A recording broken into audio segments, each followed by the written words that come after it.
Donc, je suis Chloé Billot, je suis responsable de projet pour l'association ADRE, qui est l'association pour le développement en réseau des territoires et des services. Donc, le projet il a 3 axes principaux. Le premier, c'est de mener des expérimentations dans les territoires, donc vraiment pour accompagner les publics en situation d'illettrisme ou d'électronisme ou en difficulté pour se déplacer et se rendre sur le lieu de leur démarche administrative.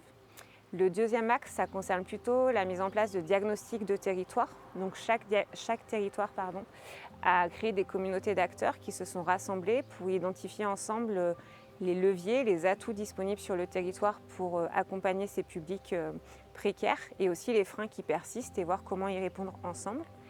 Et le troisième axe, c'est la coopération entre les 3 territoires. C'est créer des temps d'échange de pratiques, de partage d'expériences, partager aussi les ressources et pouvoir avoir une dynamique globale à l'échelle des Alpes du Sud. Donc ce projet il bénéficie à plusieurs personnes. Tout d'abord les bénéficiaires qui sont accompagnés de façon plus individualisée avec un lien social un peu plus marqué. Et le projet il bénéficie aussi aux partenaires plus institutionnels, au réseau du territoire, en facilitant l'interconnaissance entre les acteurs, mieux se connaître, voir émerger d'autres projets, faciliter la réorientation des publics qui sont accompagnés. Un leader, il a permis de mettre en œuvre les expérimentations au sein des territoires et donc de dédier du temps humain, donc concrètement d'avoir des recrutements sur ces territoires pour mettre en place les ateliers personnalisés et les expérimentations. Et donc tout au long du projet, on a été accompagné par les chargés de mission leaders du dépôt du projet, donc de sa réflexion, de sa construction, le suivi pendant la durée du projet où l'enjeu c'était aussi de leur dire ce qui se passait, comment le projet évoluait. Elles ont pu aussi nous soutenir et nous aiguiller sur la mise en œuvre du projet. Et puis là on arrive à son terme, donc il y a aussi un travail d'accompagnement qu'on fait avec elles au niveau administratif, mais aussi sur quelle suite on peut donner au projet et comment on peut réussir à faire perdurer ces expérimentations et cette coopération. Moi, c'est Gaël Charlot. Je me suis lancé, j'ai créé ma micro-entreprise et je suis devenu artisan rémouleur. Alors, artisan rémouleur, qu'est-ce que c'est? C'est un vieux métier qui date du Moyen-Âge et qui consiste à rémouler, affûter, aiguiser et affiler tous les outils qui tranchent et qui coupent. J'ai opté pour un atelier mobile, itinérant. Des objectifs pour les professionnels et les particuliers, c'est qu'ils puissent accéder à ce service qui a quasiment disparu. Et donc pour mettre en œuvre tout ce projet-là, j'ai fait appel aux leaders, notamment pour tout ce qui est investissement matériel, parce que je partais de quasiment rien.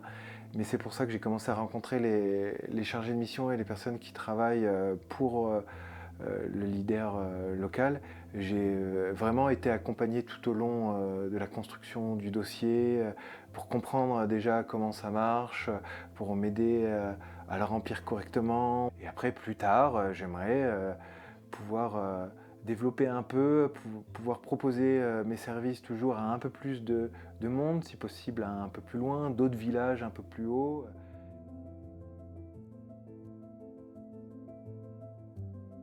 Je m'occupe du projet Microfolie en lien avec la référente Laurie Bonobo.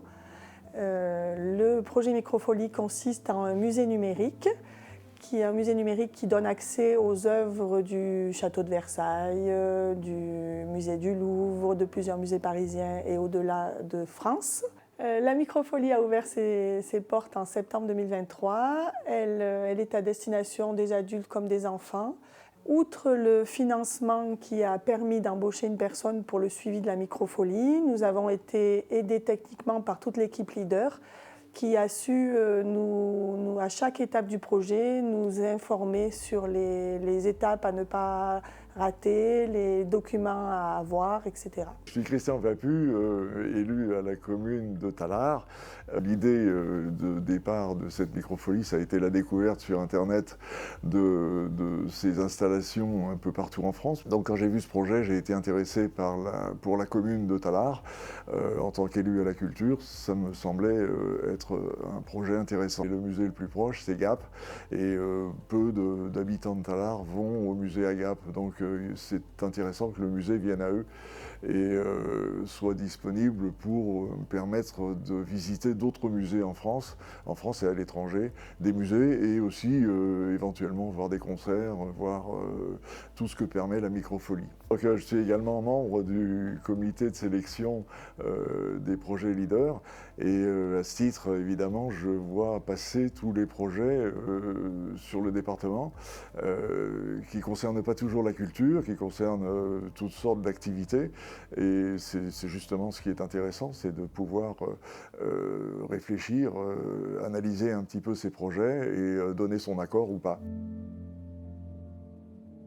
Donc l'enjeu des services à la population en territoire de montagne, c'est vraiment d'avoir des dispositifs qui sont adaptés à ces territoires, qui sont marqués souvent par un tourisme assez fort ou par une désertification assez forte.